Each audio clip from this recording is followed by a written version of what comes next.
All right, boys. So today we're going to be talking about the potential upcoming formats, and today I'm joined by the homie Icefraud. I say hi.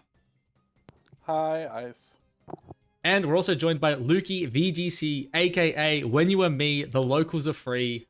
Lukey D Star, ladies and gentlemen. Hello, nice. Thanks for having me, Scoot. Anytime, Luke, anytime. All right, so boys, today, right, we're going to be talking about the potential upcoming formats.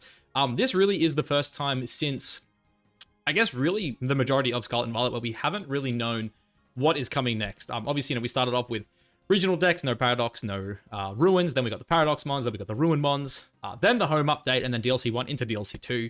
So really, Regulation G, I believe, is next, is the first time where we really haven't, I guess, been able to predict easily what is coming next, right? So today we're going to be talking about basically the potential different formats and like the rule sets, the changes that might come. And yeah, really just kind of shoot the shit and just, yeah, see where it goes. So I do know me and Ice, in particular, do have some opinions on how this, or at least how Regulation G will go. But yeah, we'll just kind of talk about everything and we'll go from there. So to start with, I think, I guess the other thing I should mention too as well is the reason we're doing this is because I think we're going to find out probably next week on Pokemon Day what changes might be coming that will influence what Regulation G will be. And for me, I personally think that is going to be a home update that will give us potentially the Tapus. Obviously, Coco will be fantastic because that does give us, our first good electric terrain user. Obviously, Fini's going to be, really cool as well because it's like really good into the Urshis. But yeah, I guess, what do you guys think about, the Tapus and potentially any other, home update that could come in? I don't necessarily think that's the most likely thing because they've shown this tendency where they're like semi-arbitrarily pick certain Pokemon that they just like never come into the generation.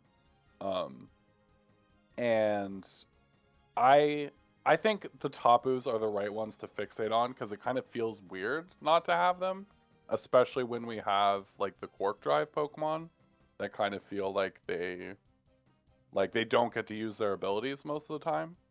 Yeah.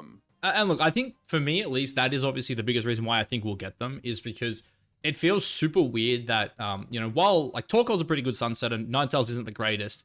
But Pincurchin is really a bad terrain setter, right? Like it's not good. There's a reason even when like it was no Ruin Mons, no Home Mons, we didn't see Pincurchin get played. Like when there was nothing in the decks, tried to use it and it was like it was bad, right? So it does feel weird to me that we won't get to use the future Mons before Miraidon, because obviously we do predict a restricted format coming in the near future.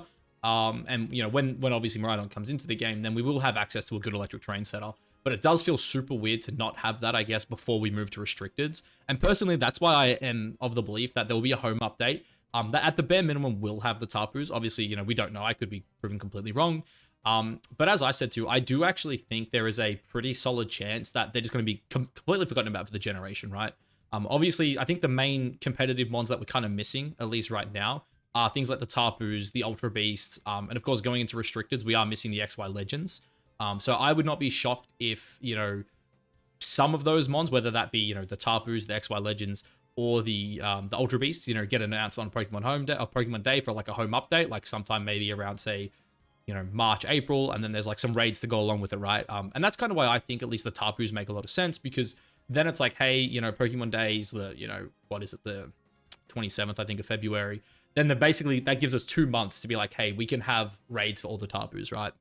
And then you have like a different raid every 2 weeks. It's like this fortnight, it's the the Coco, next one Lele, Finny, so on and so forth. Yeah, I guess like what impact I guess do you guys think these 4 mons alone could have on the metagame? Obviously we've already spoken about Coco with its Electric Surge paired up with the future mons and Photosynthesis, or actually in their case it's Quark Drive, right? Quark Drive, I think it is. But yeah, I guess what do you guys think? On like, how do you think it would, I guess, impact some of these mons? Because obviously with the future mons in particular, some of them just aren't used, right? Some of them are just straight bad, like Iron Thorns, Iron Leaves even. These are ones that just don't see any play. I think definitely Tapu Koko with electric terrain would maybe, utilize more of the future paradoxes. For instance, like Iron Bundle might not have to run the boost energy anymore, or some of the other Pokemon can, run different items such as Focus Sash or Choice Specs or something to just get that damage output. I think realistically, Tapu Koko will be interesting to see like does it get rising voltage if it was in the game as well? How that also plays. Something like Iron Hands was like one of the best Pokemon for such a long time. Never really used its ability. That's a big one, yeah. That's something that it's still not terrible right now. But I think probably, to be honest, I think Tapu Fini is probably the better Pokemon out of the 4 Tapus in terms of being more meta impactful. Purely because like it has such a good typing. The ability of Misty Surge is something that's just really strong for like a control. You know, you don't have to worry about getting status. Spore Amoonguss is like doesn't exist anymore. I suppose Tapu Koko also does do that as well. The double Urshis, both of them, you know, do not like Tapu Fini. Of course, Ogerpon Water is quite big at the moment, and that still is somewhat strong into the Tapu Fini due to having the grass water typing as well as water absorb. But I think Tapu Fini would be like a terrific support Pokemon, and just like the ability is just, you know, getting rid of the terrain, so it's like it's acting as, you know, the terrain remover, as well as just Misty Surge is just like Misty Terrain is probably one of the best defensive you know, like terrains that exists in general. So Yeah, protecting all status is very, very strong. Yeah, and look, I think, you know, obviously touching on them, right? If you have a look at the meta impact, as Luke was saying, like, Fini is, I think, probably regarded as the best of the Tapus, right? And its ability to wall out, you know, things like, obviously, both Urshifu forms is, you know, it's, I think, incredibly important, right? This mon would fill such a good role in the metagame. Not to mention having things like Misty Surge, obviously, just to help against things like Amoonguss and whatnot is obviously very good. But I guess the other like interesting one for me is Lele, right? Because I've never played in a format where these ones have been legal. And that's why I think it's great having you guys here for that, just because you can add information I can't. But like this mon to me, it just seems like if you pair this with like something like Chi-Yu, it becomes insane, right? Obviously, I'm a huge fan of Chi-Yu, but in my opinion, one of that mon's biggest issues is its inability to deal with priority spam. A lot of Chi-Yu teams just, you know, are crippled by priority spam. So having another super offensive mon with, you know, Psychic Surge, I think is awesome. Can you guys tell me though, has this mon ever had Expanding Force? It hasn't, right? It didn't get it. I mean, Expanding Force was a Gen 8 move. Yeah. Only, and it didn't get it then. Yeah. Okay. So another thing I was gonna say super quick. Yeah. One thing to consider is, so Lele and Fini got play rough last generation, but Coco didn't, right? Bulu and Coco both didn't. And I think potentially you could say that was something to do with Dynamax. And especially now with where the power levels are at, I could see a world where maybe they get it. And then that makes them like really, like even Bulu maybe like okay. But I don't know. I guess one thing to say about Bulu as well is it really does just feel like obviously the worst Rillaboom. Same obviously, same ability. Its HP stat is obviously way worse. Like its bulk is better technically. Yeah, it doesn't have fake out. Does it even get U-turn? Like, yeah, it doesn't have the pivoting. Like, it really doesn't have access to what Rillaboom has. But the thing I think that is like probably not talked about enough when it comes to these 4 potentially coming back is they're all fairy types, and we are currently playing a metagame where it is really just Fluttermane and nothing else. Like we see a little bit of Primarina here and there. But again, Primarina is just a poor man's, you know, Fini. Like, are there any other really good fairy types we're currently seeing in the metagame? Like, I can't think of anything else, right? Like the occasional Sylveon. But that's it, really, right? It's everything's just Terra Fairy at the minute. Like, yeah, am I crazy? Terra Fairy is more of the flavor of the month rather than the fairy types per se. Yeah, like even Whimsicott hasn't performed. Like I'm looking at the builder here where I've got like all my opponents as like the first fairy I see that isn't Fluttermane here is like literally Clefairy. Like, I mean, Hat's the other one, right? Hat is probably, yeah, the number 2 fairy in the format. And I don't think a lot of people even play Hat because it's a fairy type. They play it because it's an Expanding Force mon, right? So yeah, like you look through some of this here, right? Like some of the teams I took as well. Like there's no fairy type. So I think that's one thing that these 4 in particular would add is just probably 3 really good fairy types and Bulu, right? Like, and they all have a niche as well, right? Like Lele is the offensive, like, you know, it's basically Male and Didi on crack, right? Like this thing's really good. It's got an insanely high, you know, special attack stat. It's pretty bulky as well. But yeah, like I do think these 4 in particular could have a pretty big, you know, impact on the metagame. Coco just had a lot of like flexibility. It's like really fast. and like you Is can it st- run. I was gonna say, is it Maybe still not really fast? anymore. That's Well, the only problem. the Yeah, one thing though, maybe. in 'Cause I think in Flutter saying Mane that, has- if you have a look at its speeds here, right, it hits 200 speed. So Fluttermanes are gonna have to run near max timid speed to outspeed this thing, right? Now, again, I've never played with this mon, so I don't know if you want to run timid max speed. Obviously, this is a mon that doesn't really have much bulk. So when I look at it, this looks like a mon that, you know, maybe wants to play Assault Vest, you know, maybe wants to play bulky. Yeah. Obviously we don't know, right? Again, you know, this, for all we know, it could get play rough, right? It could all of a sudden just be like, hey, this is the first time we get to properly run a physical Coco. Yeah, it comes down to if it does get some extra moves like play rough and Even, like, whatnot, Terra it might Acrobatics. change it because obviously it has previously run mainly as a special attacker, but due to the lack of it doesn't play rough essentially. So if that is a thing, I suppose you could do physical Terra Blast on this as well. I don't know if that's really a good option, but Yeah, give it the Landorus treatment, right? Just go Terra Fairy, Terra Blast, and you got the, you know, the best physical fairy move in the game, probably. yeah, I don't know if that's really the best, but yeah, I think definitely it'll be interesting to see if they do get new moves. The other thing that they do have that Nature's Madness, they all get that move, which is Yeah, that's true. essentially like Super Fang. Yeah, which is especially something that might sorry. be interesting on bulkier Pokemons, like if we are seeing like Ting Lu meta or is not. what I was gonna say. Mons like Ting Lu that are on the rise right now, I think would be really good into. And honestly, with the way the metagame currently, at least for Reg F, is progressing, like everything's running Terra Fairy, right? We're seeing, you know, the Fairy Raging Bolt. We're seeing the Terra Fairy, you know, Archaladons, right? I even played against like a Terra Fairy, what's it called? Pachirisu. Like even Amoonguses are opting to go Terra Fairy now, just because of how good Fairy is defensively in the metagame. And the only good Fairy we have has got, you know, 55 HP, 55, you know, defense. So like, it's not, you know, like we don't have a good bulky Fairy. And because of that, yeah, I truly think like Feeny would be such a good addition to the metagame. And then obviously Coco just buffing up the Paradox mons would also just be really nice, right? All of a sudden you could see just some like really cool sets. Like Iron Hands getting an ability, as Luke said earlier, like this was a mon that, you know, in the past was a top 3 mon in the format. And it is climbing. I think when I looked today, it was like currently sitting 20th in usage. And, you know, if it actually got to use its ability for the first time in like a year and a half, it would obviously just, you know, it would only be a positive. Obviously, the only problem is having double electric type. I don't know So if you necessarily want that, but that's very true. But the other thing as well, I forgot to mention, is something I was actually thinking about today. We are starved for good electric types, right? For the entirety of the game up until the, you know, the most recent DLC, Hands was like the only good electric type we had in the game, and now we just got Bolt, and both of them have been so good. And like, it really does feel like we're starved for a good electric type. And that's another big thing as to why, like, I think Coco could be good. Because all of a sudden, like, it just gives you another solid electric type. Like, when I'm building teams, and I'm like, damn, my team's, like, really Tornadoes weak. And I'm like, my options are so thin to deal with this mon. Especially in a metagame where Tornadoes is, like, you know, 4th, 5th, 6th most used. I do think just adding another strong electric type is probably pretty good. Yeah, I could definitely see that. And obviously, ground types are not super common right now anyway. And there's obviously like how you build the team. If you're going to run some future paradoxes, you'd have others that are not necessarily electric type anyway. Yeah. Yeah. And I guess too, before we actually move on, because we have been on these guys for a little while, it would actually be nice to see Rillaboom and Indeedee actually get some competition for like terrain usage. Because I feel like right now Rillaboom is clearly the best of the terrain setters.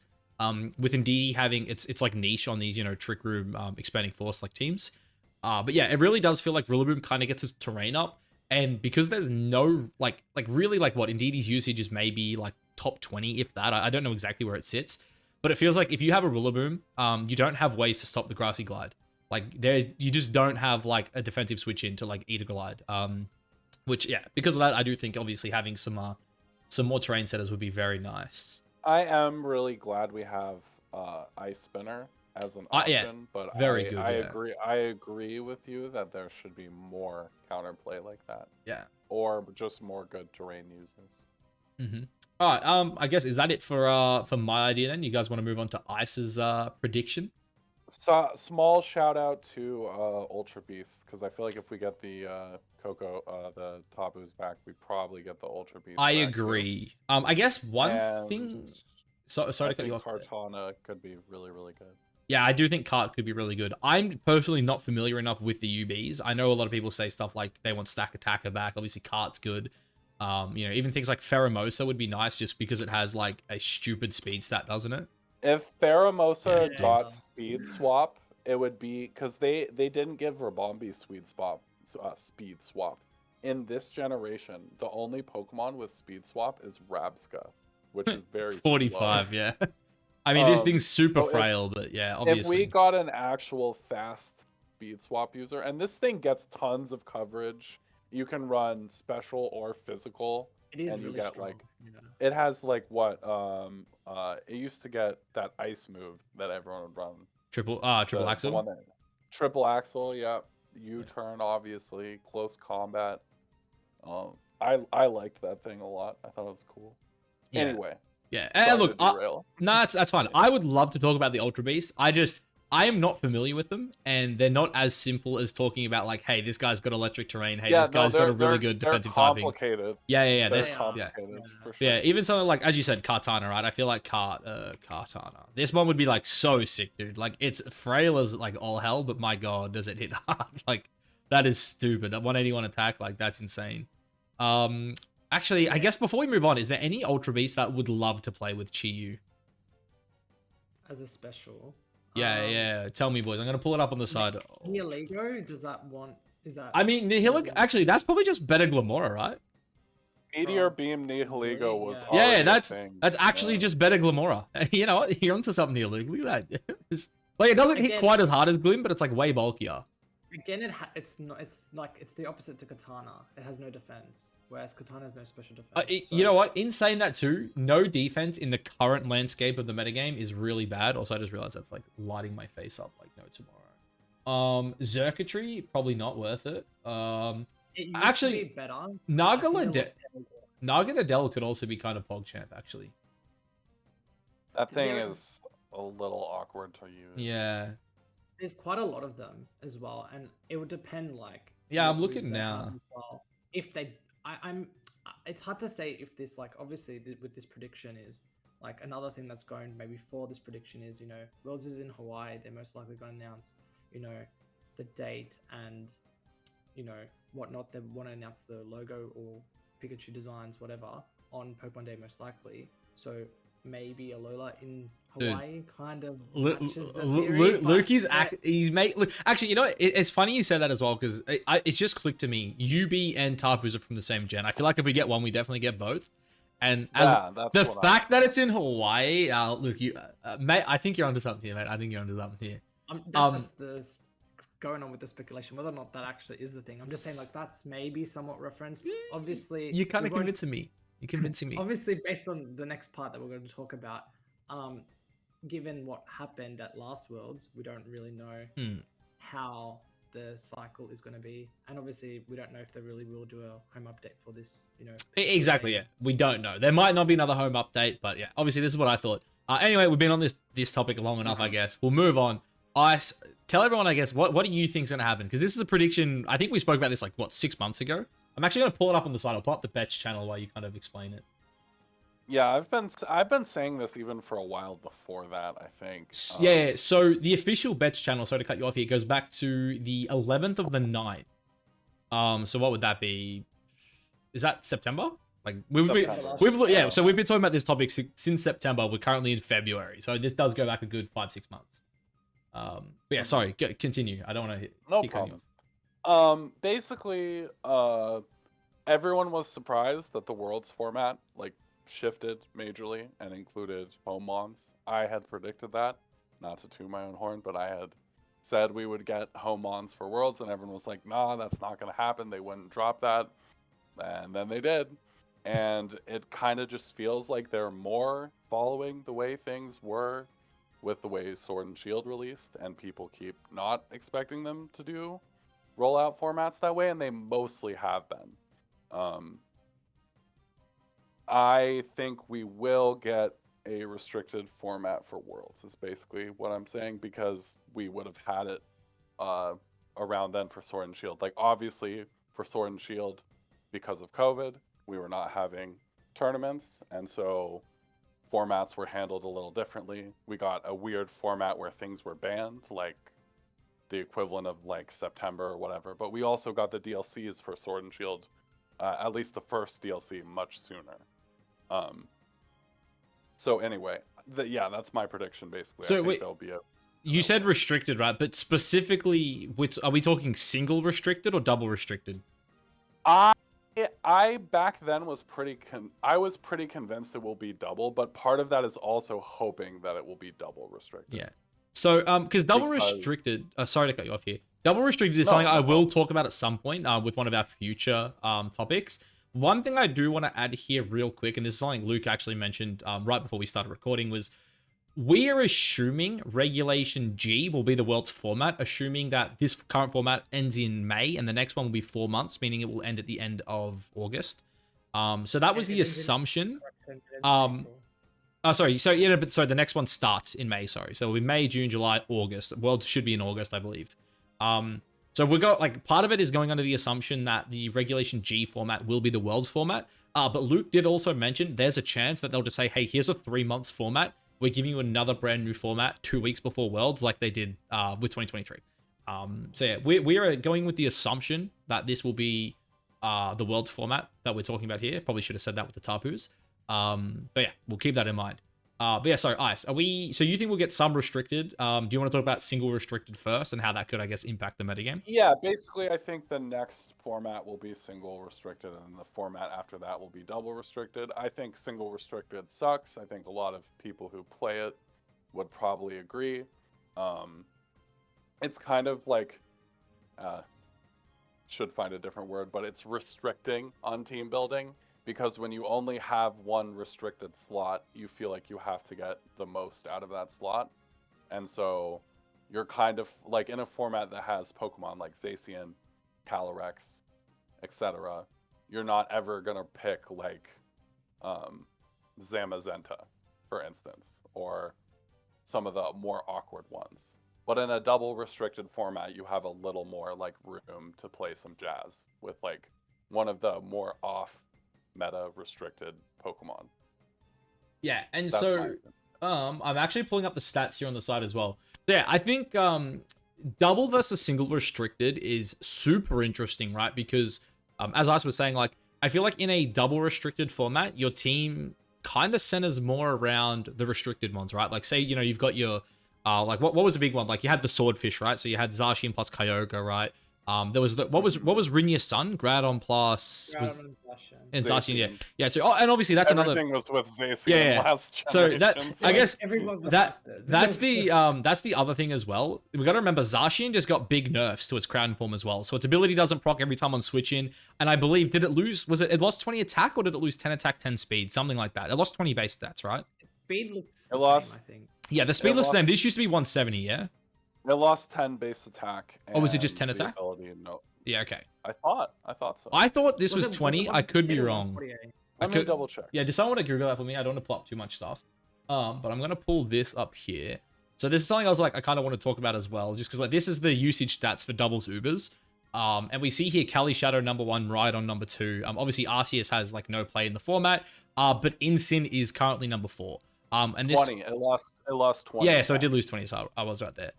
But yeah, so this is, I'm even going to zoom in a bit on this. So this is obviously something to keep in mind, right? Is I feel like Mons I feel like the offensive Mons at least are the better ones in a single restricted format. You guys might be able to, you know, touch more on that. But I do feel like the Kalis, the Miraidons, right? The you know, the Zacians, like these are going to be the better restricted Mons because I personally feel like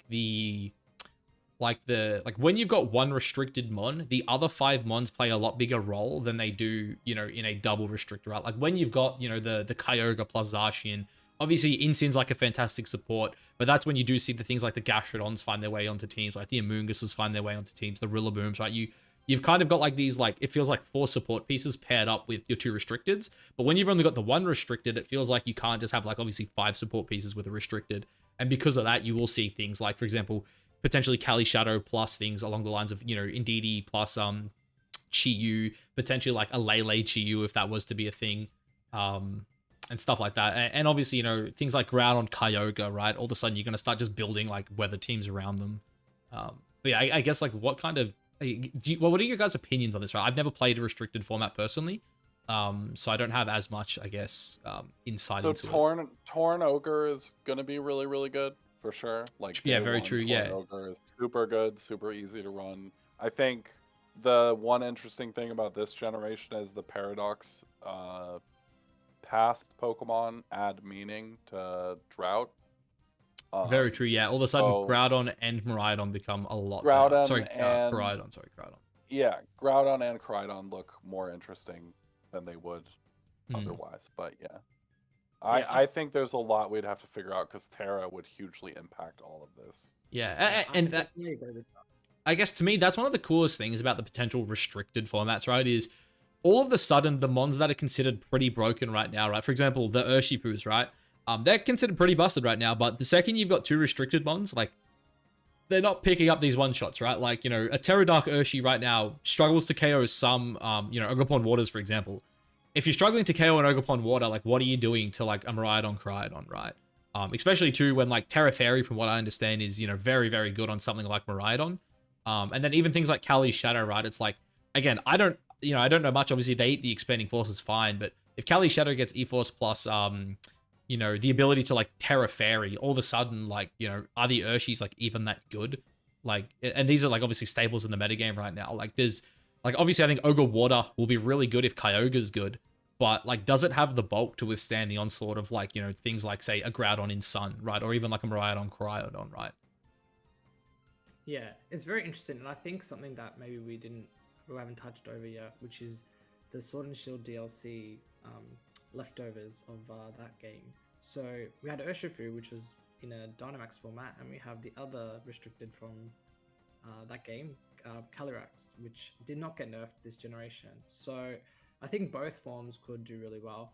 They have a crazy spread move, which is both very strong, and their ability is just, it's like It's stupid. It's very It's stupid. beyond Wait, stupid. which ability, Luke? Which ability? The double ability. It can raise its attack, or especially like if it gets a KO, a knockout, and it also prevents anyone from eating berries. So, yeah, this is really Can't have strong. resist berries, no pinch berries. Yeah, it's I like So Astral it's Barrage balanced, like It's 120 just base something power. that you would think counters this Pokemon. If it gets +2, even +1, it's probably doing a lot of damage, even to an Incineroar. So I mean, and you talk about its new best friend, my guy, Mr. Beedaroo yeah. and Chi-Yu, coming But to yeah, you like, worlds. to me, like, that Pokemon just immediately on paper is like it's so fast. It's just, yeah, it's scary. I'm like, this threatens Flutter Mains. Obviously, something like a Flutter Main probably wants to run its boost energy. Well, no, but you say that, but Fluttermane plus Groudon, Fluttermane plus Koraidon, right? All of a sudden, like, you've got this beast in Fluttermane that is like the timid max speed with a choice spec, and it's like, oh, now I outspeed you, you have to run Sash. Right? Because, like, this thing can run timid max speed and then get the boost off, like, the sun coming out of one of these guys, right? So that's, like, that's why I think the Paradox mons in particular are so cool coming into a restricted format. Because, again, like, I haven't played restricteds before, but in my opinion, this might be the first time where, like, some of the restricteds are really going to get, you know, are going to have a hard time with some of the mons like the Fluttermanes, right? Even like Roaring Moon, right? Like, Roaring Moon's really good into Cali. Like, it eats everything that this guy can do. And again, that's where it comes down to, like, maybe Terra Fairy is going to be the call on this thing. But, like, a Roaring Moon next to, like, a Groudon does seem really good as, like, you know, a very fast Tailwinder that also likes playing in Sun, right? So, like, there's a lot of really cool, like, things I think that the Paradox ones in particular will have when paired up with these restricteds. What's the max speed of Calyrex Shadow again? Can you? So Cali Shadow, if we go to level 50 here, because yeah, we're not level 100. I mean, so it actually can't run Timid either, because if you have a look, so it has to run Timid, because if it goes Modest, Timid Fluttermane is just faster than it, which is, I guess, something to keep in mind here, right? Like, Timid Fluttermane's what, 104, I think it is? Sorry, 205. And this thing, yeah, hits that. But again, it hits 222, which is, like, super quick. Yeah, and also, I believe, correct me if I'm wrong, that outspeeds Adamant Urshi, right? So if Urshi does see play with Scarf, it has to be Jolly. It can't, can no longer run Adamant, which again, in a format where things are even bulkier, probably not good. Yeah, possibly. That's because I do think this is so yeah, this thing's a Sashmon, right? Like this is just your build here, yeah. it tended to run Sash last time. Yeah, and then you just pair it with like run, Indeedee. a sub type of set with like a berry, but yeah, normally it's Sash and just do big damage. I guess the other one too. Obviously Glastrier is a mon that has not seen much play, but Kali Ice actually seems like it could be really good for Trick Room teams in this format, right? Like this thing is stupidly bulky. And what's its thing? Is it Glacial Lance? Yeah. And what did it just get? I feel like someone told me this thing just got something really cool that like really pushes it over the edge. Like what's it? I can think of is Clear Amulet. Maybe. Oh yeah, Clear Amulet. That's the one. Yeah, Clear Amulet. That's it. Yeah, because all of a sudden like Incin can't. Yeah, like Incin obviously double resist this one stabs, but it can't just like pivot around with fake outs and stuff anymore and just like intimidate it down, switch in on anything. So that is obviously really cool. Like Incin doesn't just like immediately just like hard counter this mon. Obviously you can still knock it, but yeah, that is it. Clear Amulet is a really good buff for this mon as well, especially when like it is the slowest restricted mon, right? Like I can't think of any other restricted mon that's this slow. I don't think there's anything. Right? Dialga? Nah, Dialga's like 90. Might be Dialga's like 90, dude. I actually didn't realize Hooper Unbound was this thick. Let's have a look here. Do we see anything? 70 is Mega Swampert, Mega Aggron. These aren't the ones I want to be looking at here. You know what I just realized? It's because we're in doubles. Wait, are we? Oh, we're in Nat Dex. I thought I did double Ubers. I gotta do anything goes. Oh, that's it. Nat Dex, anything goes. There we go. That's the format we need, boys. I fixed it now. There we go. Ultra Necrozma, is that thing good? Do you guys think? I don't think you can use it. You can't, but is it good if we do get it somehow? I mean, I don't know how they would do the mechanic because it was like a Z move thing. I guess too. I'm almost certain nothing is slower than this guy. It's just Kali Shadow. Yeah, Dialga's like 90. The Ultra, the Necrozma forms are 77. So yeah, nothing there appears to like underspeed it. I guess the other thing we need to talk about though is Terapagos, or Terapagos, I should say. Do you guys think? So I know Luke's a fan of this, or at least he's excited to at least test it out. I guess what do you guys think on this thing's viability coming in? Because it does have a pretty busted signature move. I'll pull it up here. Where is it? Terra Starstorm here. One thing we haven't really touched on that I feel like is relevant to this, that I want to like just mention super quick, is Wide Guard. Just because like so many of the moves that the Pokemon that we've been talking about, and Terapagos, that big broken move, that's a spread move, right? Mm-hmm.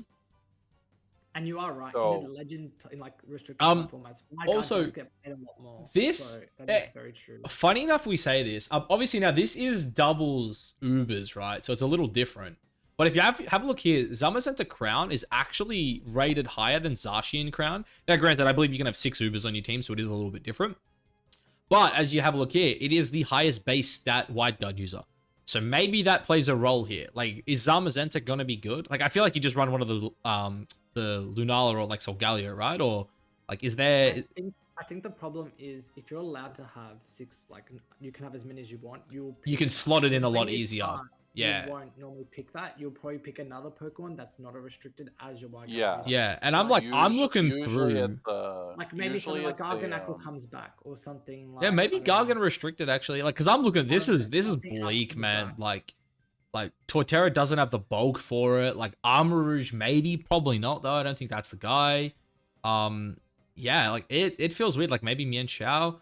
There really isn't that many good Wide Guard users. Like maybe like again, if we get a home update, who knows? Maybe like Ajax Slash comes back, but I don't know if this one's good. There's a lot more to scroll through. Like a lot of Pokemon get Wide Guard. Yeah. Oh look, we're kind of looking at this based on base stats, right? So the lower down they get, the worse they get. Yeah, okay, fair enough. Yeah. Yeah, okay. yeah. But like I'm looking at it here, like really, it's there were more.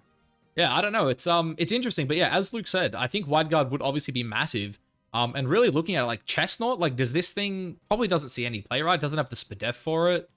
Like Gallade, does like Gallade actually continue to see play into restricted because of Wide Guard? Like I don't know.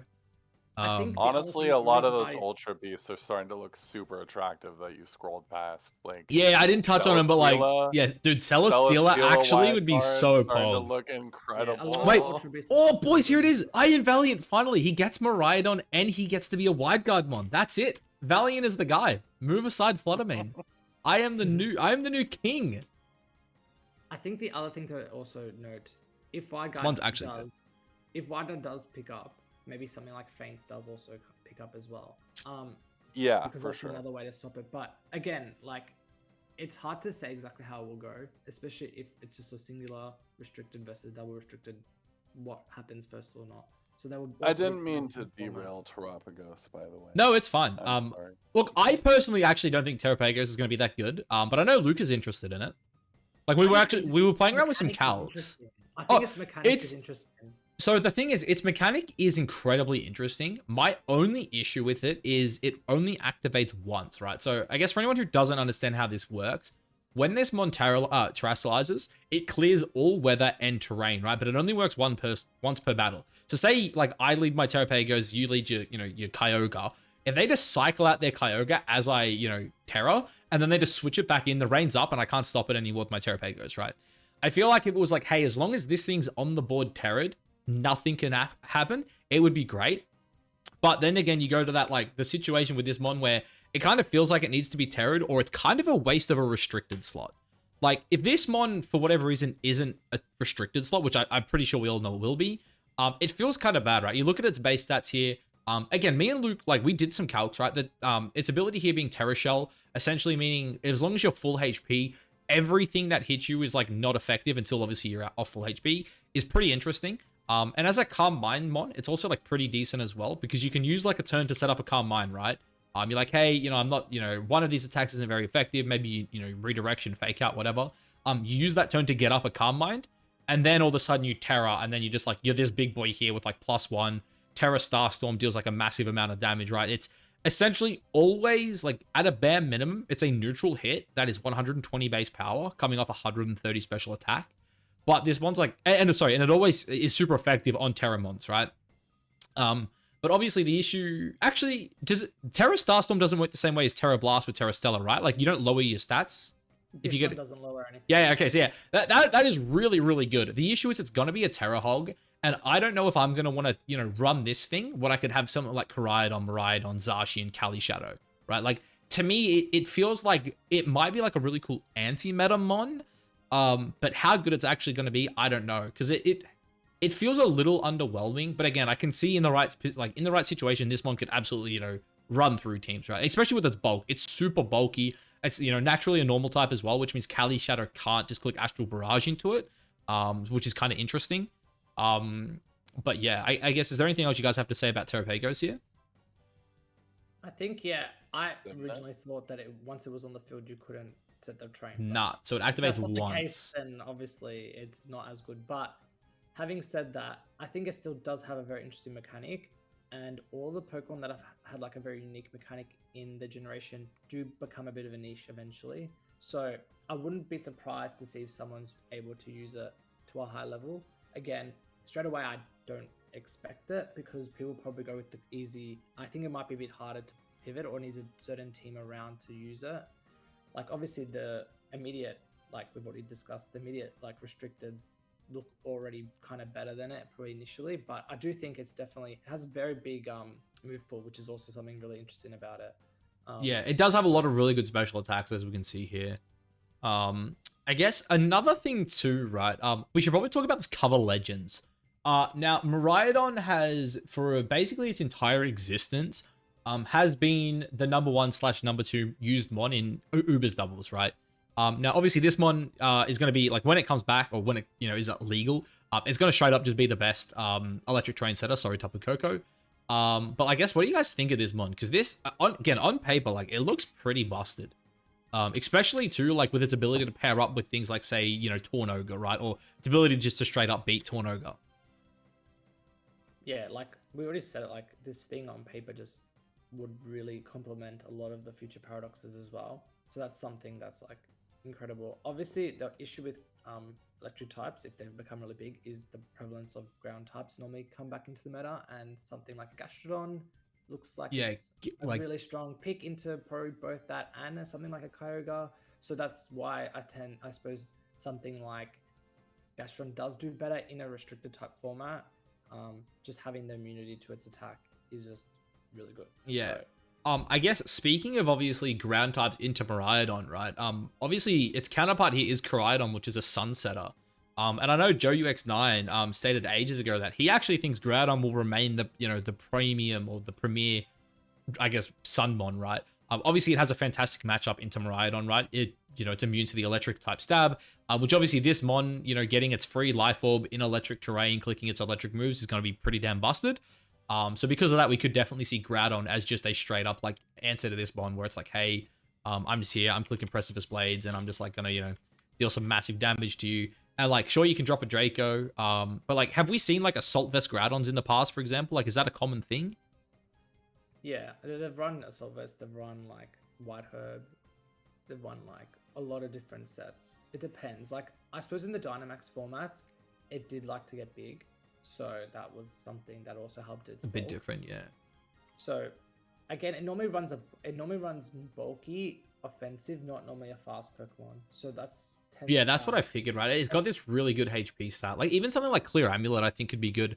Like, this Mon actually, like, seems like it could pair really well with Ting Lu, which we might even, it's actually a great transition because I'm about to talk about something else. But we should definitely touch on the Ruin Mons when it comes to these, big restricteds, because obviously the bigger your stats start getting, the more the, the Ruin abilities actually, start coming into play, right? Obviously, like, if we look at Kyogre, for example, yeah. Obviously, using this for Ting Lu is not the best example. But when you've got 222 attack potentially, again, I'm not sure if people are ever going to run Modest. But Ting Lu being on the board, just lowering this by like 60 odd base stats is, or 55, I think it would be, is actually like obviously really important, right? That's the difference between, like having zero investment and max investment as Modest. Well, especially when it's running with Torn a lot of the time. Exactly, too, yeah. So you're getting double for your money there. Yeah. And obviously, again, using Ting Lu and Kyogre probably isn't the best example because Ting Lu still doesn't want to eat a water spout off this thing. But yeah, like obviously those numbers start getting bigger. And I guess that transitions into a question I have about single restricted formats, right? Obviously, Rayquaza, as you guys probably know, is one of my all-time favorite legends. And I believe this is a Mon in... This is a Mon in the double restricted for this format. I don't think it will be good, unfortunately. But I could see a world in a single restricted where this thing is really good with Qianpao. Like, am I crazy to think that? Like, maybe in a single restricted, this is really good. I think you are crazy because I think it'll do better in a double restricted. Really? I think double it might do better because the issue is with single restricted is that we can just keep budget Dragonite. Why do we need to run Rayquaza? Because this thing hits harder. It hits harder. Because you can Sword Stance. Yeah, and you can SD. So Clear Amulet SD. After an SD, you will have the actual like killing power that it felt like Dragonite had back in like earlier. The third format. The issue that comes with that is like you can pick nearly any other restricted or whatever. So that's where it's like I can run Dragonite and my restricted. I can just run Rayquaza. The thing with Ray though is, so I've seen some calcs on it. If your Ray gets up in SD, the +2 E speeds just start one-shotting a bunch of restricteds. Like there are like bulky restricteds that just get removed by this thing. Look, I wish I knew the calcs off the top of my head. But like, you look at this, right? This thing gets to 444, and then you like stab E-speeds next to power. And again, like these abilities start becoming really crazy when you're talking about big, thick guys, right? Like if you look at like Groudon, for example, which is a Mon with a lot of physical defense, yeah? Let's just say we put 4 points into it, right? Again, obviously, things might change. But all of a sudden, you're talking about 161. That all of a sudden just gets cut down to like 120, right? And like 120, like it's not bad, but it's like, that's a lot of points that you're losing just by Qianpao existing on the board, right? Like, what is that? Like, yeah, that's like, that's a lot of defense there. Like, obviously that's a lot of investment for Qianpao, but yeah, like this... I just feel like there are going to be teams that for various reasons Rayquaza is going to have trouble running through. 100%, yeah. Like another restricted on your team that has kind of like another mode that it supports makes a lot of sense to me. Or maybe you even have like an early game Kyogre mode that kind of gets things into E-speed range for you. So you don't have to Terra or whatever. The other reason why Rayquaza would be better in this double restricted is because you can also remove, like with Airlock, the weather effect. That's true, yeah. Is more important. Like I suppose it still would be important in single restricted, but you can also have your other Pokemon benefit from that blockage, if that makes sense. Your other restricted. Yeah. So that's where something like it was like when they had the primals, they did run stuff like that. to like prevent, you know, Kyogres to hit in the sun and whatever. So it's like, I don't know. I think something like Rayquaza, obviously, yes, I think that does seem like a really strong Pokemon. But when you can only pick one Pokemon, I'm not saying that can't work. It doesn't feel like it would be a top tier like S. Yeah, I know what you mean. And that's something where I feel like in a single restricted that it's going to Yeah. like, if you're not picking the top tier like S or A tier per se Pokemon, it doesn't have go. like the way I kind of look at it, and I see where you're coming from. It doesn't have that immediate Miraidon, Groudon, Kyogre, you know, Zacian, Cali Shadow. It doesn't have that immediate like I'm gonna mess you up. This is a restricted that says like, hey, I need a turn. But like if it gets that turn, then it just starts one-shotting anything before, you know, you can react. Again, I think Kyogre Torn is going to be better than ever because of Bleak Wind. Yeah, Storm. I Like, agree. You have even more options right away. I think the only issue I have with Tornoga is this guy right here. Rhydon just says like, I don't care about you. Obviously you have other ways around it, right? I'm sure you'll pair, you know, Tornoga with some like ground type, like maybe, you know, Iron Treads, for example. Maybe that just gets played because it's like, hey, I dare you to bring it into me. I don't know. Yeah, I guess we have been on the restricted for quite a while here. We've touched on, you know, both formats potentially as well. Is there anything else you guys, I guess, want to say in regards to the Ubers tier? Is there any other like restricted mons that we probably think we should touch on? Like, I'm assuming we're not getting primals back. Assuming we're not getting Yveltal, I think. Yveltal, Zern aren't in the game, so that's what we got to remember. Really? Yeah. So Xerneas as a mon, I think would be absolutely insane, right? Let's talk about them, right? Let's talk about them. So no. So Zern and Yveltal, right? As you guys know, I'm a filthy Flutterfish spammer. Yeah, I love that shit. Could you imagine a Fluttermane, Choice Specs Fluttermane next to Fairy Aura? Could you imagine a Choice Specs Chi-Yu next to Dark Aura? Like, come on, dude. Come on, man. You're not gonna be able to play the game. Like that, they seem absurd. I don't think you want to lead double fairies. Usually, no, you wouldn't. But like, you know, usually when Xerneas is really strong, it's because it was able to safely Geomancy. Yeah. And my thing is, if Xerneas were to get big, people would just run a Mirror Herb on their team to counter it. That's actually huge as well. Actually, Mirror Herb is actually really cool for Zern. Yeah, I guess, look, we kind of touched on it before. Zern and Yveltal aren't in the game right now. But again, there is a chance that they might say, hey, home update, bang, here's Zern and Yveltal, right? Maybe that happens. Maybe, you know, in 3 months, they're just like, hey, here's some like raids, right? Out. That's like normal that they like rebound a few. Yeah. Well, have we ever had a format where, why can't I spell? Have we ever had a format where there has been a restricted that wasn't allowed, though, when all the others were? Because these are the only 3 restrictors not in the game right now, right? Mewtwo's in there, the Ho-Oh, Lugia are both in, obviously Gen 3's in, Gen 4's in. Do we need to talk about the Gen 4 Origin forms? Probably not, right? Well, we could. That's what the other thing. They're the new forms as well, the horse. I think Dialga's probably just a straight downgrade, right? Oh, actually, no, Dialga's technically an upgrade, but I don't know. Then it's forced to hold the item for 20 per def. I think Palkia is probably like the winner there, right, though? Like Palkia Origin gaining the 20 points in speed is like probably really pog. Like this seems a lot better being 120 and only losing 20 attack for it. And like the thing with Palkia, I did tend to like Trick Room, so I don't know if that's really that's true. But yeah, it's interesting to see. Like that's something that also could be good. I'm trying to think. Like, is there anything else we need to talk about here? Like Zygarde Complete's bad. I don't think the Curums are good. I feel like we didn't really touch on Zacian enough. I feel like it still would be good. Oh yeah, I think this one's the best typing in the game, right? Steel Fairy is just insane. I'm gonna like, agree with that. Behemoth Blade is just stupid. Does it get player off? I think. Yes, of course. Yeah. Yes, Sword Dance, Protect. I don't know. Like that. It gets like pretty much any move you could buy. A lot of people ran substitute Zacian back in the day in Sword and Shield. I thought that was really good. It gave you really cool lines into Trick Room teams. Yeah, I think Zacian's gonna be busted. Not being able to switch it out and back in, I think, is a bigger deal than the 20 attack it lost. People will say like, oh, you don't like counter Dynamax anymore with Behemoth Blade, but it's still a base 100 power stab no drawback. Zacian was also not allowed to Dynamax as part of its mechanic, so like not having Dynamax isn't strictly like a problem for it. Was more that you just kind of ignored Dynamax when you used Zacian. Yeah. And honestly, like, I think these 3 here are going to be the 3 most problematic Ubers. Like, especially if they're single restricted, I think these are straight up the 3 best. Even in Yeah. doubles, like sorry, two restricted, they're probably still the best, right? Like, am I I? still think I think Kyogre could also Kyogre. be up there as Yeah. well. Yeah, look, I think Kyogre. I'm a That's look. good. I'm a massive Kyogre fan. I'm gonna play that anyway. Like, Ogre is my favorite restricted, so I'm definitely playing it. And the other thing that we forgot, well, we kind of mentioned briefly, is Groudon does get the boost now due to the paradoxes. So that's also what makes Groudon slightly better than previously.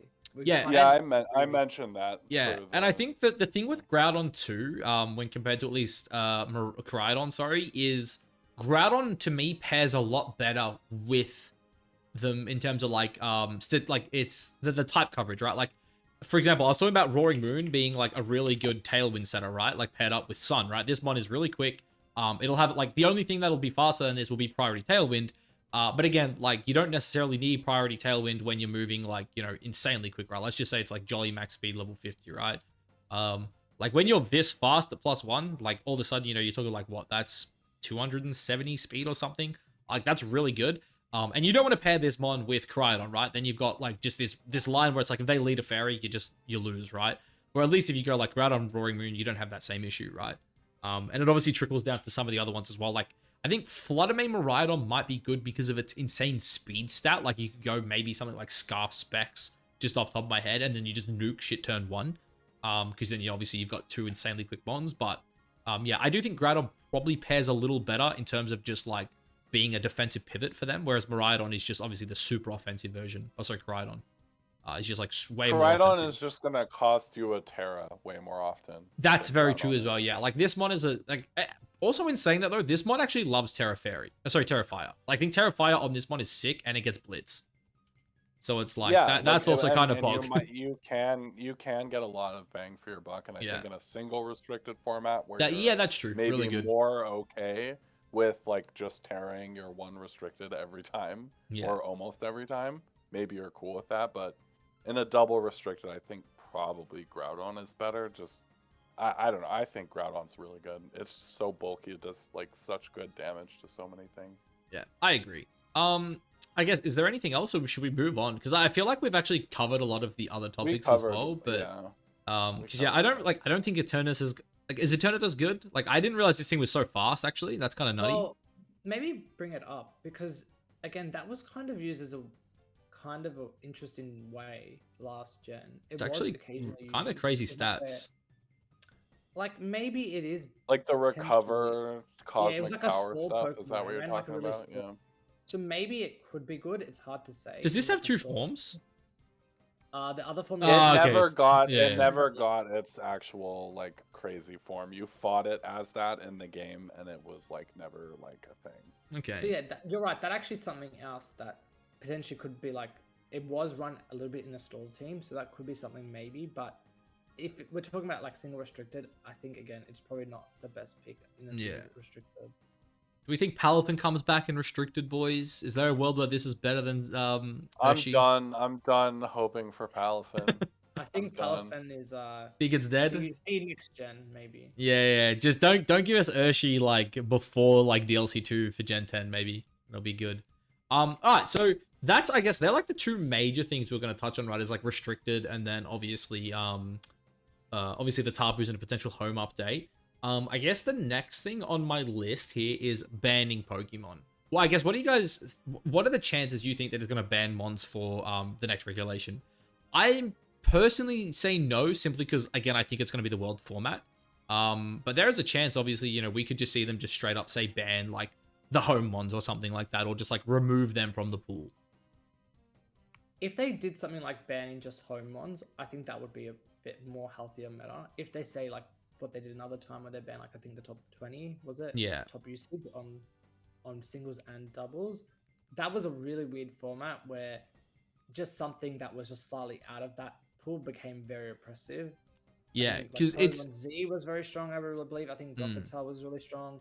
It was like, it ended up being, I think one of the Ushrews wasn't banned anyway, and one of them... Yeah, I think Rapid stayed in, I think, and Dark slipped out, right? Something like that. Or the other way around. Something like that, and it was just weird.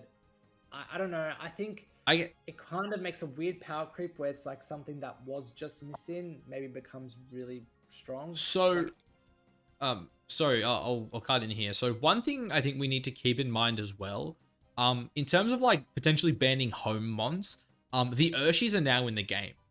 Which means if we were to ban the home mons, we'd literally, I think, just be banning the genies and like maybe some of the Hisuian mons. So I don't see home mons being banned. But obviously, as Luke said, like potentially banning the top 20 mons would actually be kind of wild, right? Like I'll quickly pull up the stats on the side here. What do we want? We'll just go the lab mouse, right? You probably need to really check Pokemon Home's data, but regardless, they did it once, and I don't know if there was. I was Players Cup played in that format. I can't remember if it was or wasn't. Yeah, I'm maybe not the too sure. qualifiers were. No, maybe. and I wanna just say something super quick about that format. Is the timing of that format was like, if you guys can imagine like the dead, like people who are playing Scarlet and Violet, because you didn't play really Sword and Shield, Scootiezy. Nah, yeah. Or you weren't. Yeah. So we didn't have like a dead period the same time. We got our first DLC super early. Yeah. So that time waiting to the second DLC was like a super dead time, especially since we had no like in IRL tournaments, anything like that. And during September, October, they kind of just out of nowhere dropped this and then never said anything about it or did it again. So my interpretation of it was that it was like a super experimental thing that no one I didn't see anyone who was like super responding positively to it. I think it's a super interesting question, like what would happen if you ban the top 10? What would happen if you ban the top 20? Is it healthy? Is it not? I think that's a super interesting question, but I would be so surprised if they did it, is all I'm saying. Yeah, look, I agree. I don't think we'll see mons banned. But so looking at peak analytics here, which obviously isn't like the best metric here, but Golden Go is actually currently the 21 most or 21st most played mon. If you're telling me we're in a format where Golden goes in and the top 20 mons aren't, I feel like Golden Go all of a sudden just becomes insane. We see Brian Hand sits here at 24. Iron Crown is 22, but Indeedee would be banned as well, which is really interesting. Torkoal's Sun all of a sudden looks like it could kind of pop off. Same with Pelly Rain. Like these are two mons that are available. Lando T somehow obviously isn't top 20 right now, so all of a sudden Landorus is just the premier intimidator. Gambit would still be running around. Gouging Fire would be pretty cool. So, like Roaring This is Moon exactly what happens too. Like there are people who think like, oh, if we ban the most popular things, that will make the meta wider. Because it really doesn't though, because then it's like, oh, this one Golden Go that's like kind of checked by things like Insin, Ogre Water, like a Raging lot of Bolt. times the top of the meta is kind of tangled into each other, and that kind of allows the space for other things. It's complicated, and I'm not smart enough to really understand it. Like I'm looking at this right now, I just see like Pelipper and Archaladon both like in the like top 30, but not in the top 20, and I'm like, damn, Archaladon Rain is already really good. Like, sure, you lose Urshi, sure you like... Actually, you don't even have to worry about Tornadus anymore, right? Because that was one of the biggest issues that archetype has, is like, what if Tornadus clicks Sunny Day? What if Tornadus is like the faster Tailwind and just gonna sit there and spam out Bleak Winds and you're giving it rain, right? But yeah, it's like super interesting, I guess. Walking Wake Torkoal looks like it would go kind of crazy. Yeah, actually, that's true, yeah. It's like Wake's like another one that like resists Golden Go and just hits it for like big damage, so... Yeah. And probably something like Whimsicott might be then the Tailwind or something, but... Having said that, yeah, it's not really that simple to predict it, obviously, because you would shift it in such a way that something maybe even way further down, like Tinglu, it's starting to rise now anyway, becomes maybe really oppressive. Well, that's the thing too. If you lose the Urshis and the Ogre Pawns, then all of a sudden Tinglu actually seems really stupidly good. Because like one of the things that has really kept Tinglu in check since its arrival was like the Urshis kind of forcing it to Terra. And there's no perfect Terra to beat both Urshifus, right? It's like, oh, you go Fairy, you're still getting two-shot by Surging Strike, and you can't really deal much back to it in return. And again, like, Fairy's, like, not a great defensive typing for that mon anyway. Like, it covers the fighting type weakness, and, like, that's it. You know, so it's like, the Urshis are kind of keeping Tinglu in check somewhat, but obviously with the drop of Rapid Strike, we are seeing the rise of Tinglu. But yeah, like, that's a mon where if you lose both Urshifus, then all of a sudden, especially if you lose Ogre Water as well, because that's like one of the other big ways to do it right now is just critting it with the Terra Water Ivy Cudgel. So if that disappears, then all of a sudden it just becomes like way stronger, right? Yeah. I guess, is there anything else you guys want to kind of say on these top mons, or do we want to kind of move on to the next stuff here? personally hope we don't get a ban format. Yeah, I agree. I think banning would be really bad, especially because I think it'll be the world's format, and I just don't think banning stuff's fun. I guess what cool thing though is Fluttermane wouldn't be the best fairy type in the game, but you know, maybe my guy Whimsicott gets that title then. If they ever do it again, I think and I also hope that it will be at another appropriate time, like before. Yeah. Like at a dead time for the game where we're not having events. Yeah, like maybe like post Worlds, like because there's obviously rumors of like maybe a DLC 3 coming out this year. So like maybe if it was like a post World where it's like, hey, DLC 3 is dropping December, let's just do some bans, or you know, potentially what we're about to talk about, Mythicals. Like what do you guys think on them just saying, here, take some fucking Mythicals? I think kind of the same. It was done once ever as the last format of Sword and Shield, so it was an appropriate time for an experimental format. No one responded positively to it, so. But you don't think Magearna is like healthy for the game as a mythical mon? Is that in the game right now, or is it? I believe it's in the game. It is in the game. Oh no. What its ability is balance cards. When any Pokemon does, it doesn't have to get the KO. As long as a mon faints, it just gets +1 special attack. How's that not It balanced? doesn't even have to be on the other team. Yeah, it can be your ally, dude. Just fucking protect Boom. Like it's got a +1 mag.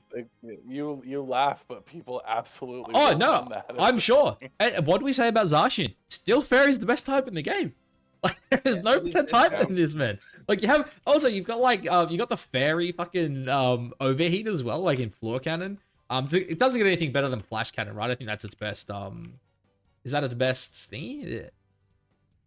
Like best special attack? Actually, Steel Beam, dude. Has it? Steel Beam, Flare Cannon, just one shot everything. But yeah, that's kind of cool. Maybe my guy Mars Shadow as well. Like I love Mars Shadow. I've never got to use it before, but like, is it a thing? Like, was it good in the format? That format was terrible. Like just a bad like we don't want them. It was Magearna, Calyrex Ice, and people would put both of those on the field. Either one of those can set, because Magearna can set Trick Room, by the way. Yeah. And so can Calyrex Ice, which I guess we should have mentioned earlier. Yeah, true. And so you put both of them on the field. Back then there was Dynamax, so you could Dynamax either one of them. Then if you're able to get a KO with your Calyrex Ice, you both get a buff. Will get a boost, and Magearna will get a buff. Yeah, that's really dumb. That sounds pretty balanced, actually. Yeah, no. Broken. Balance. And also the Magearna on the other team will get a buff. So everyone gets a buff.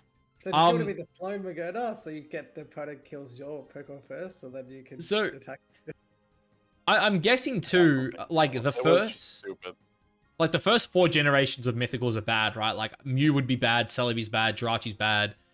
Is Deoxys a mythical? I think it is, right? Yes. Is there a world where like one of the Deoxys forms, like maybe speed or attack is good? Like maybe attack with like Sash is good? I don't know like anything about them. I think Arceus could be okay. Yeah, actually I completely forgot Arceus. Yeah, no, that one's... Dude, imagine E-Killer in this format. Terra Normal Banded E-Speeds.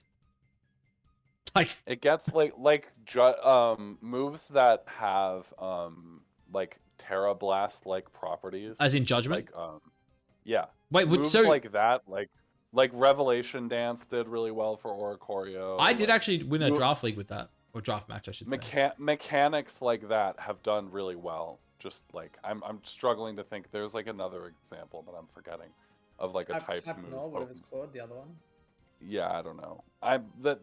What I'm trying to say is like I think judge like having a different typed Arceus, if then you're also allowed to have a Terra type, and you can use Judgment, like I don't know. That sounds very, very strong. Yeah, it sounds pretty busted. Look, I guess we'll move on anyway, because you know, again, we're running out of time a bit here. We don't want to spend too long on any one topic. I guess the next one I have here is the Paldea Prologue. What do you guys think the chances of us getting the Paldea Prologue or a Paldea Prologue like one? Because I think we had the Kitakami and the Blueberry Academy Prologues as well. Do you guys think there's a chance we get any of those, or do you think they're just like, hey, that's just, if they're gonna do single restricted, then it's just gonna be all rather than just Miraidon, Koraidon? Because that's kind of like a banning as well. Yeah. It kind of goes back to the banning thing. do you think they'll restrict it again?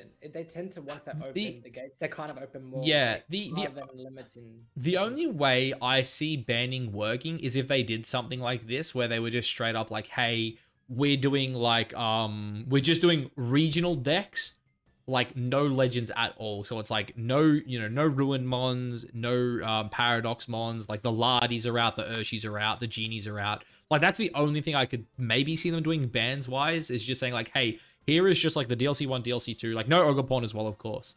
But it's like, here's DLC 1, DLC 2 regional decks, which I do think would be a really cool format, because like obviously the power level would just completely drop off if we lose the paradoxes and whatnot.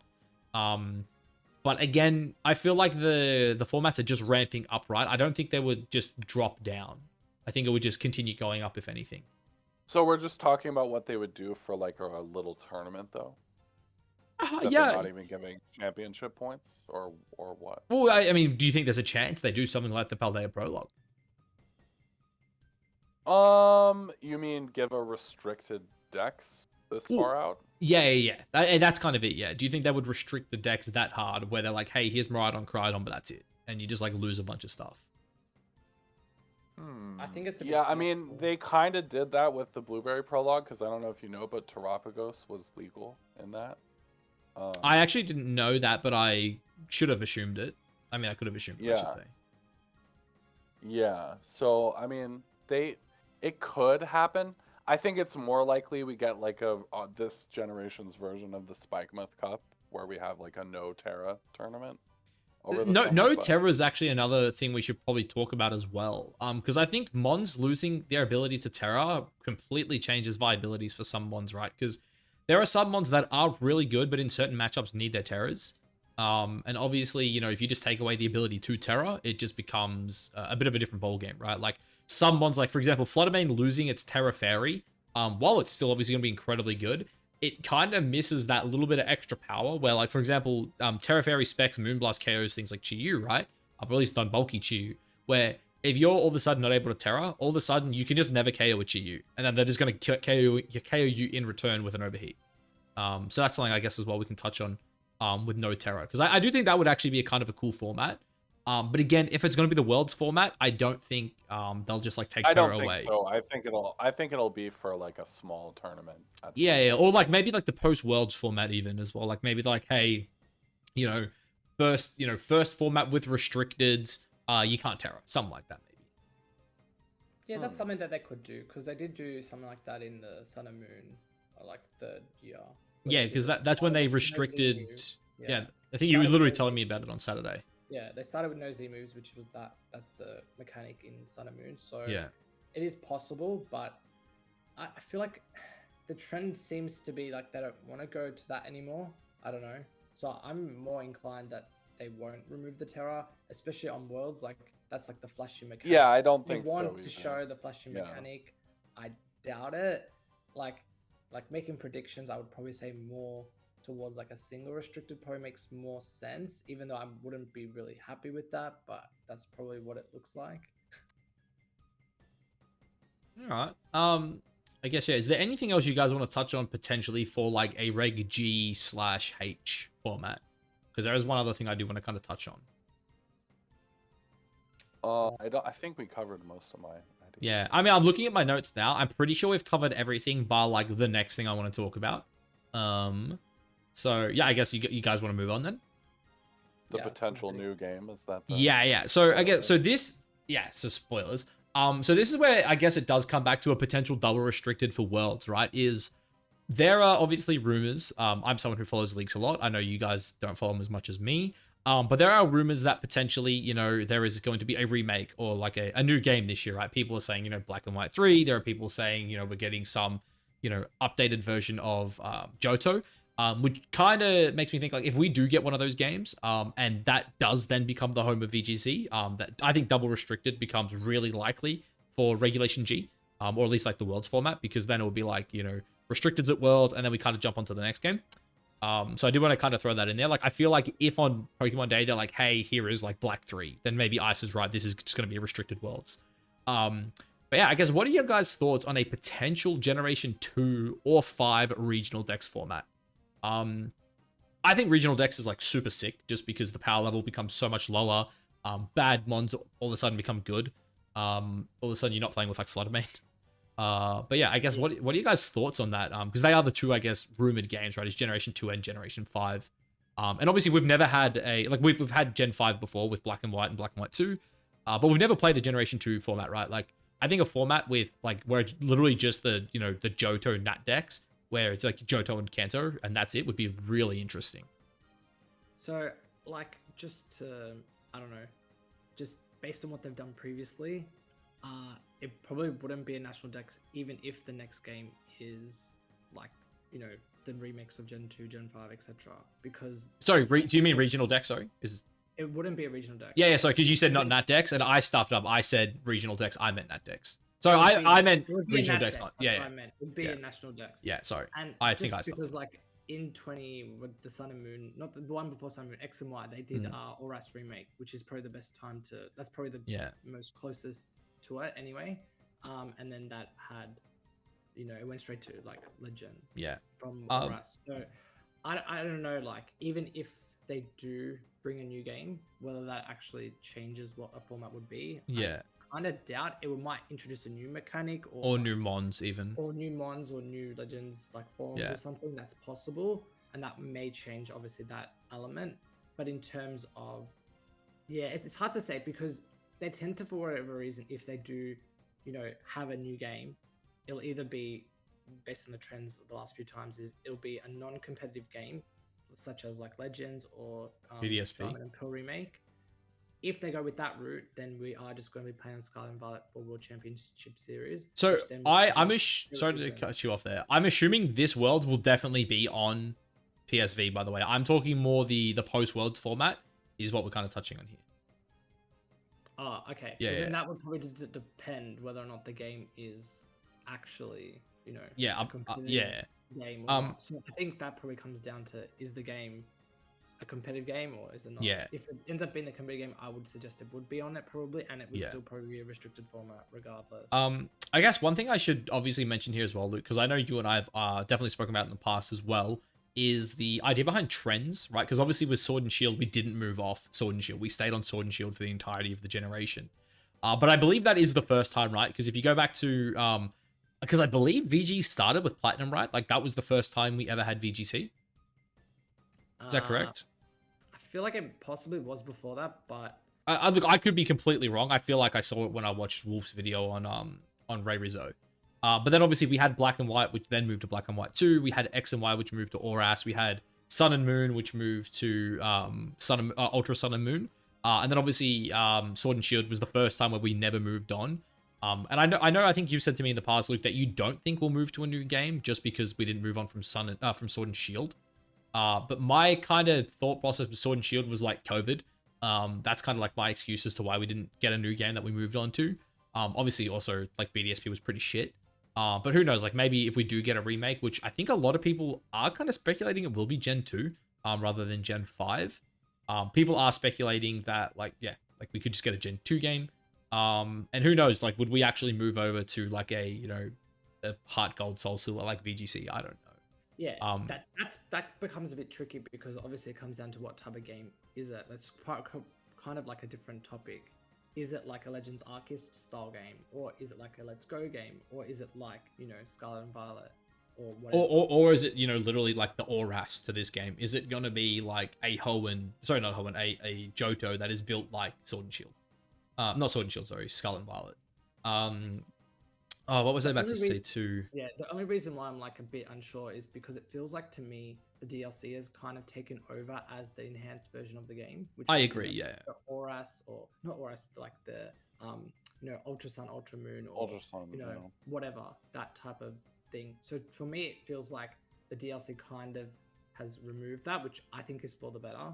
I agree. But yeah. Does that mean we lack that third game or whatever it is? Yeah, so that's the hard thing, right? Because again, like Sword and Shield was the first time we never moved on to a new game, but again, it was also the COVID years, right? Like Sword and Shield came out like, was it the year COVID's like like Sword and Shield dropped like a month before like the first case of COVID, right? It was like Sword and Shield came out in November, then it was like December 20th. It was like a few months, yeah.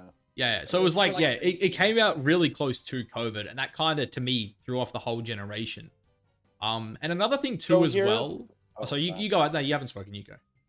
No, I was just gonna say I think in general the trend has been the side games are more for maybe a casual or a nostalgic audience that definitely isn't there for the competitive. I would point to the fact that there isn't even PvP battling at all in Legends Arceus. Yeah. But big mistake, I by the will way. say, the other thing was Sword and Shield's online functionality was like pretty good. And Scarlet and Violet, we have disconnects at tournaments still happening like all the time. Look, I went to sudden death in a game that was essentially over, which cost me top 16. So yeah, And I know what you're talking about. And if Scarlet and Violet was great and the online features worked perfectly and you went to tournaments and they actually were able to lock your battle box like they could in Sword and Shield, and all the stuff worked as it feels like it was intended, then sure. But like, I don't think Scarlet and Violet feels kind of rushed. I think we can all agree. Like, Oh, in some definitely, yeah. aspects. And it's maybe awkward with the timing of the potential Switch 2, and maybe they're working really hard on like Gen 10 stuff by now. But Scarlet and Violet being kind of inconsistent technically is the one thing that kind of makes me think that VGC could move to another game. That's like the one angle that I see. So I'll jump in here too, because I have like two main things really to touch on, right? Like for me, one, obviously the game has been like progressively growing, right, in terms of the formats, right? As we said at the start, we started regional decks, then we added Paradox, we added the Ruin Mons, we added the home update, then we went DLC 1 into DLC 2. And really it does feel like the next, you know, if they're not going to add something random in like the Tapus, it really does feel like the next natural step is restricted, right? At least one or maybe two even, right? And so for me, that feels like the natural progression, and that would kind of lead perfectly into a new game, at least for me, right? Like, I know me and Luke spoke about it the other day as well, where normally once we get a restricted format, it's kind of like that for the year. And I'm not sure if they'll do that because I feel like every format's changing. And that's where I do think that, you know, going into restricted, you know, say come May, and then we run that all the way through to November, right? And then that's when a new game drops. And again, I'm of the belief that this game is going to be something to do with Johto, whether that be, you know, a Johto remake or whatever it is. But I also think too, because again, like I'm almost certain like the first technical VGC events were in Platinum, but really VGC kicked off in Black and White, right? Gen 5 is where it kicked off. I think a Johto like game where like, say for example, you can only use mons from the first 4 generations would be like super interesting to play on for a year. Like if you get like literally like say, you know, they're like here it is, here's a year, and then again you progressively like play through, similar to what we did with this generation or like with Sword and Shield, Scarlet and Violet, but with like with Gen 2, right? Like, you know, maybe first format is like, hey, you can only use what's available in Johto and Kanto, and then they're like, hey, maybe for the next one we're adding in, you know, Hoenn and what's it called? Gen 4. Why can't I think of it? Hoenn, guys, help me out. What's the Gen 4 region? Sinnoh, that's it. Lukey D Star Boys. Yeah, you go into like Sinnoh, and then maybe, you know, you go into like a restricted format or something like that, right? I think that would be really cool to carry us into Gen 10, especially too because the rumors of the new console. I saw something the other day, people saying that like maybe the new console is going to be early 2025. And if that does drop early 2025, I think it would be safe to assume that, you know, November 2025 we would see Generation 10. Especially too, because does that line up with the 30th anniversary, or is that 2026? Does anyone know? I don't know. It's one or the other, and I've seen people saying that Gen 10 will drop on the 30th anniversary. I'm not too sure when it is off the top of my head.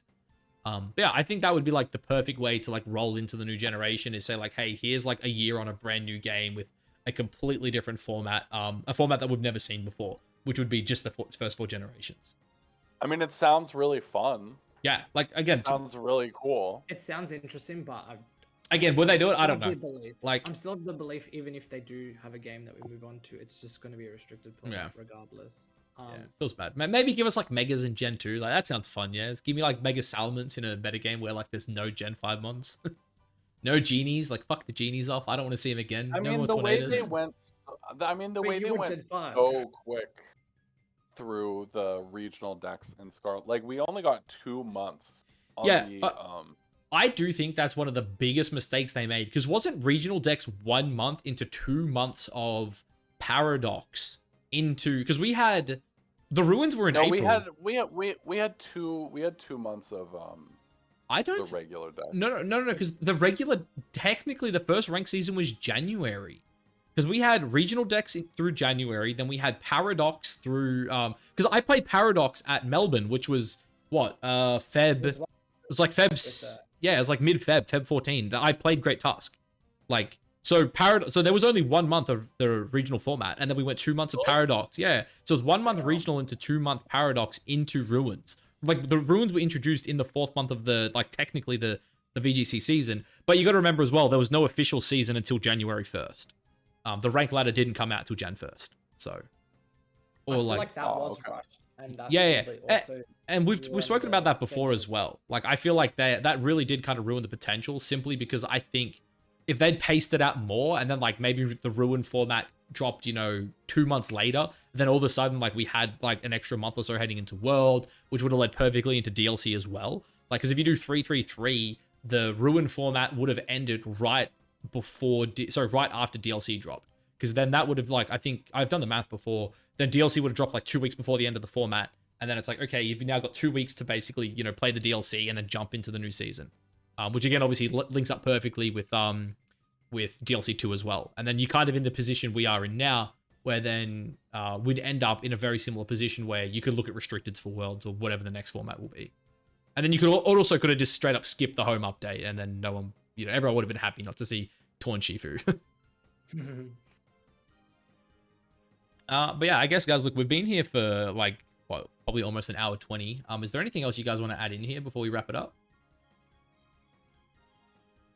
No, feel I think we covered. discussed most of the things Do you guys have any hopes and dreams, I guess, for Pokemon Day to round us out here? Obviously, we're about, what, just over a week away.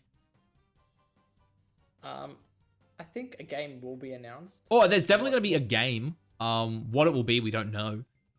Like, do you guys think we get DLC 3? That's been one of the big rumors. Like, DLC 3 would kind of just kill my hopes, I think. Although, like, even like a DLC 3 in April could also just straight up just give us Reg G as well, which is something we didn't really talk about either. Well, that I don't is know true. how would you top, like, I don't mean like the second DLC was like so amazing. I But, thought like, it was pretty fun. Yeah, but it like, kind of wrapped up the game, is what you're saying. No, I'm saying in terms of like all the stuff it provided you too, like a Hmm. giant terrarium to catch every starter ever, Ooh, and like what all happened? the legends got added to the base map, and like What happened to Koo's whole remember Koo was saying like we were going to get there was that PK hacks feature that we never got. yeah. Now I we're gonna don't- go with what they were saying. I don't know. Like I don't think that feature ever was. Yeah, or like I think maybe it was just like the mochis. Maybe that was literally it. It was like, hey, here's the mochis. My insane whackball uninformed theory is it was them misunderstanding the gift training feat. Like, you know how when you beat those coaches enough times in like the team center, You can like they trade give them. you like they give you a Pokemon, yeah, and it Mhm. has like a special like mark on it, and like Yeah. because an NPC like gives it to you in this like special way and has a special mark, apparently it's like a special like system in the game or something. Maybe. But anyway, But anything else? What do you guys want? Do you want Gen 5 or Gen 2 remakes this year? I kind of don't want a remake. I feel like I want. Well, okay. more Do you like- want a Johto based game or a Unova based game? I feel like. Because there's obviously the chance of like a Legend style game as well. I feel like Johto, but I Johto want is more either. likely, I think. But I feel like I want more like a hybrid between either the Legends game or I would like, love. a new style. I don't. Yeah, want, I would love to I don't see. want Let's Go. I don't want. Yeah, Let's Go should die. I don't and want I to see don't Let's Go want the again. other one. oh the my VGC god, version. everyone I don't hates want that Let's either. Go so hard. I didn't like the catching mechanic. Talking about Legends though, I would love to see Legends actually mixed with the newer games, like a Legends, but you actually do proper battles, like stuff the Agile Strong style. A big thing for me as well, as you guys know, Trico is my favorite Pokemon of all time, and I love Sceptile. But unfortunately, even if they give it sharpness, which is the dream, I don't think it'll be good. So maybe just give me like a, not a Hisuian version, but give me like a new Trico evolution that's actually like sick. Then Why he don't can you have just ask sharpness with for- like base 130 special attack. Ask for megas, and then ask for the mega to get a good ability. Yeah, like if the mega didn't get like lightning rod while it's like its friends got swift swim and speed boost, it's a bit of a different story. It was also the back worst. Megas and give it a good mega. Give the mega, ability. get the mega, swap the offensive stats, give it sharpness. Then we got our fucking mod. 145 base speed, 145 base physical attack with sharpness. We're cooking. Sharpness, mega salamence. That's the new, or mega. Scepter. I'm tired. Dude, give me Mega Salamence as well. I want to play Mega Salamence Roaring Moon. I want to play mega That seems sick. salamence. I guess as well, one thing I'll throw in here for Pokemon Home Day, Pokemon Day, is Mystery Dungeon. I'm a huge fan. I would love to see a new game, but I would definitely settle for Explorers remake. You guys PMD fans, or am I the only one here? I'm not as much of a fan, but I guess we'll maybe move I'll on. let it go. Maybe we'll just move Oh on my from that one, god, man. I'm sorry. I'm so sorry. But yeah, I think depending on what style of game, I really want either like I actually really hope that they do give us a game like as you were saying, like it is actually a new competitive game because as we said, like Scarlet and Violet isn't really up to scratch in terms of connectivity. Not only that, I love massive meta shifts, and I just don't know what else they can do with this game. And I've never played like a restricted format that lasts a year, but as someone who makes content on the game, it sounds super boring being stuck on the same restricted format for 12 months. Maybe I'm wrong. It just does. Yeah. It can, yeah. Like competitively, I think it's great, right? Because it gives the metagame, time to develop. Everything kind of gets figured out. Then you can adapt from there. But as someone who makes like obviously YouTube videos, I don't want to be sitting here in, 6 months. Like, damn, I'm like 5 months into this and I've got another 7 months of it. Like that sounds really bad. Well, you know how you get around that? You just pick a new restricted and build a team around it. And that's what I'll do, right? I'll just have to just build for fun. But obviously, like I will say, oh, go ahead. No, I was just gonna say for us in Australia at least, like our playing season is kind of like November through April, right? Once that kind of ends, if it's either you go to Worlds or you don't, unless you're like one of the top players who's going to all the ICs. But I'm not someone who's going out of my way to go to all the ICs. I work full time. It's not that easy to get out to every international. But yeah, for me, like my season is kind of November to April, and I qualify for Worlds or I don't. Which means like I've got 5 months of like competitive playing time, and then I've got 7 months of everything else. And yeah, like it's, for that 7 months, I don't want to be stuck on a format that's just the same, and for me at least, it feels like it'll get stale, but who knows? Maybe I'm wrong. Maybe I'll just love restricted formats. It depends how they do it. Like, 100%, yeah, 100%. One way or not, but yeah. Yeah. All right. Well, anyone got anything else to say? Or are we gonna wrap it up here? Definitely wrap it up. Wrap it up. Yeah. Look, my recording says an hour and a half, but I'm sure I'll chop some of that out. Yeah. I guess anyone who made it to the end, thank you for watching. I appreciate it. And yeah, let us know down below what you guys think will happen. Obviously, as I said, I think technically at the time of recording this, we're like 9 or 10 days away from Pokemon Day. At least here in Australia. By the time this goes up, it'll probably be less. But yeah, I guess thanks again. I'll catch you guys at the next one. Peace.